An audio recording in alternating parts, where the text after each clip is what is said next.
कहा यह जा रहा है कि उसके अंदर फौज से मुताल्लिक भी शायद कुछ लोग होंगे, कुछ जर्नलिस्टों के नाम भी होंगे, बिजनेस एलीट भी होगी उसमें।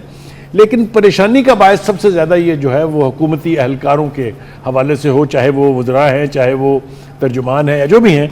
हमने देखा स्कैंडल्स की तो कोई कमी इस रजीम में नहीं रही है 3 साल से, सिवाय स्कैंडल्स के जिसे इमरान खान साहब दूसरे लफ्ज़ों में माफियाज कहते हैं,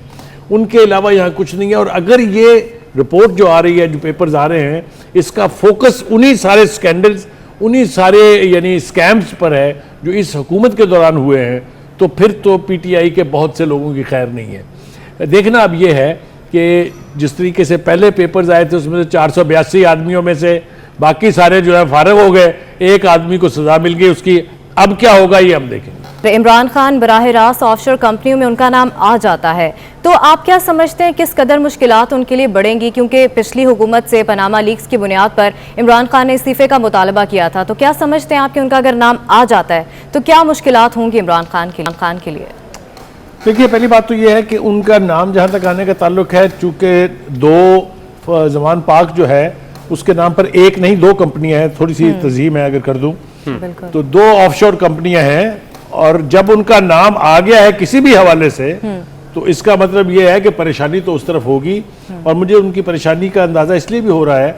कि फवाद चौधरी साहब हों या दीगर उनके पीटीआई के जो स्पोक्स पर्सन हैं, वो कल से ही लगे हुए हैं, जब से ये पंडोरा पेपर्स के आने की बात हुई है शुरू, कि जनाब वो एक साहब तो ये कह रहे हैं कि जी इसके आने से प्राइम मिनिस्टर का इमेज जो है वो आसमान पे चला जाएगा। अब आसमान पे कैसे जाएगा? ये 2 ज़मान पाक जो है ये मेरे ख्याल से गले से उतारना बहुत मुश्किल होगा, क्योंकि जिस तरह बताया जा रहा है कि जी वो 2 घर जो हैं, 2 ज़मान पाक दोनों जो हैं वो एक दूसरे से 1.5 किलोमीटर के फासले पर हैं। पहली बात तो यह है कि पूरा ज़मान पाक ही 1.5 किलोमीटर नहीं है, तो ये मेरे ख्याल से अच्छा शगुन शायद इमरान खान साहब के लिए नहीं है। परेशानी तो होगी, और जैसा मैंने पहले कहा कि और बहुत से भी इसमें बहुत सारे पर्दा नशीनों के भी नाम आएंगे, तो जब ये बात खुलेगी जिसमें बहुत ज़्यादा वक्त नहीं रह गया है तो काफ़ी परेशानी का बायस बनेगी, इसमें कोई 2 राय नहीं है। मेरा ख्याल ये है कि वो जो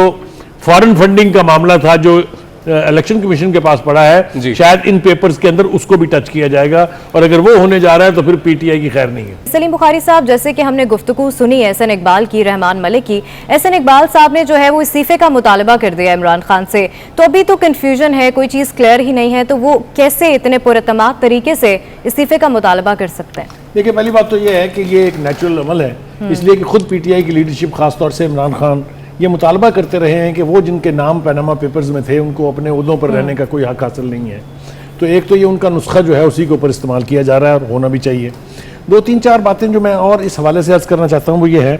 कि एक तो इसके अंदर जो पाकिस्तान से 2 रिपोर्टर्स थे, जिनमें उमर चीमा है, जो इस हुकूमत के ज़ेर एताब रहे हैं, क्योंकि बहुत सारे उनकी रिपोर्ट्स और एक्सपोजर्स जो खबरें उनकी छपी हैं उन्होंने हुकूमत को एम्बेरस किया है, और अब जब वो इस पेपर का भी हिस्सा है तो अल्लाह खैर करे। दूसरे शख्स हैं फ़खर दुरानी साहब, वो केपीके से ताल्लुक़ रखते हैं, और केपीके में 8 साल से हुकूमत है पीटीआई की, तो वहाँ भी मेरे ख्याल से उसका भी बहुत कुछ होगा।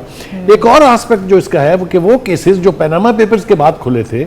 उनका इसमें तज़किरा आना लाजमी है, जिसमें पीटीआई के जहांगीर तरीन साहब हैं जिनकी ऑफशोर कंपनियां भी थी, मनी लॉन्ड्रिंग भी थी, उसके बाद अलीम खान साहब हैं उनकी भी मनी लॉन्ड्रिंग थी, उनकी भी कंपनियां थी, फिर परवेज़ खटक साहब मालूम जब्बा में फंसे हुए हैं, अलीमा खान साहिबा जो है उनके ऊपर भी मनी लॉन्ड्रिंग के चार्जेस। तो मुझे यूँ लगता है कि ये तो बीच में आए ही आए। अब दूसरी बात जो है, जो ये सेल कायम किया गया है, ये कोई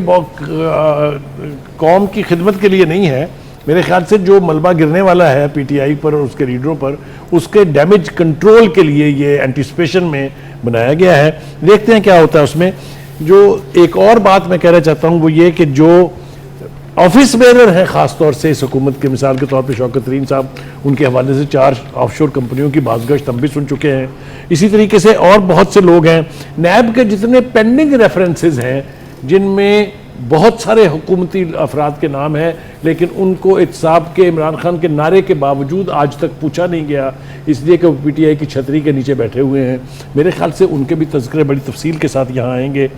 दूसरी बात यह है कि इस वक्त टेस्ट है इमरान खान साहब का, उनके सादिक और अमीन होने का पता अब चलेगा जब मलबा उनके अपने ऊपर या उनके साथियों और उनके वज़रा के ऊपर गिरेगा कि फिर वो कैसे एक्ट करते हैं। ये मतलब है बिल्कुल एक going to be a litmus test कि how the prime minister reacts to these ये पेंडोरा पेपर्स जो आ रहे हैं। मुझे तो ये लगता है कि यकीनी तौर पे और भी बहुत सारे नाम होंगे इसमें, बहुत से दीगर शोबों के लोग भी होंगे उसमें, लेकिन मुझे पता नहीं क्यों लग रहा है कि पीटीआई की खैर नहीं है। आपको लग रहा है कि पीटीआई की खैर नहीं है, और यकीनन इस हवाले से बहुत सी चमगोइयां जा रही हैं कि सिर्फ सियासतदानों के नाम इसमें शामिल नहीं है,